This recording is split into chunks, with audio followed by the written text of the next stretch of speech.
So welcome to episode 12 of Jesus, His Words and the Generative Way. In these short videos, I like to look at the actual words of Jesus as recorded in the Bible and see if there's any generative or flourishing truth for us. So today is part one of a two-part series of God and money. Jesus says there are basically two views we can have money. The first one he speaks about is that we will have wonder and belief. And the second is that we can be squinty-eyed with greed and distrust. So listen to what Jesus says as recorded in Matthew chapter 6 from about verse 21, and I'm reading from the Message version. He says, "Don't hoard treasures down here where it gets eaten by moths and corroded by rust, or worse, stolen by burglars. Stockpile treasures in heaven where it is safe from moth and rust and burglars." It's obvious, isn't it? The place where your treasure is the place where you'll most want to be and end up being. Your eyes are the windows into your body. If you open your eyes wide in wonder and belief, your body fills with light.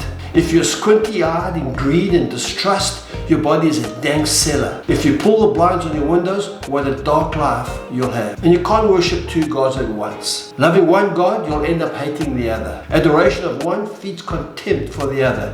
You can't worship God and money both. Why do we want to hoard and stockpile money in the first place? Which Jesus says it leads us to being squinty-eyed in greed and distrust. I think there are two things that cause us to be squinty-eyed in greed and distrust. The first is fear and uncertainty. Fear creates a scarcity mindset that we're going to run out, we won't be enough, and we won't have enough. The second is a belief that material things will relieve us of our fear of uncertainty and give us the life that we desire. But Jesus says that this way would generally cause us to bring the blinds down in our eyes and for us to lead a darker life, a smaller life. Instead, Jesus encourages us to open our eyes in wonder and belief. So how do we do that?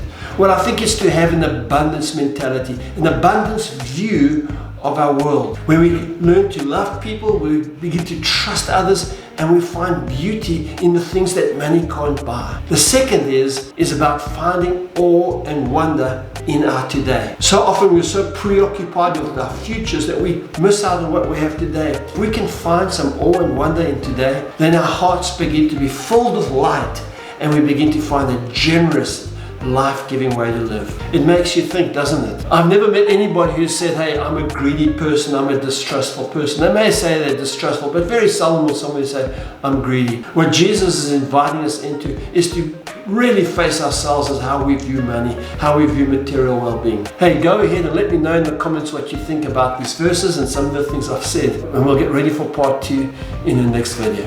God bless you. See you next time.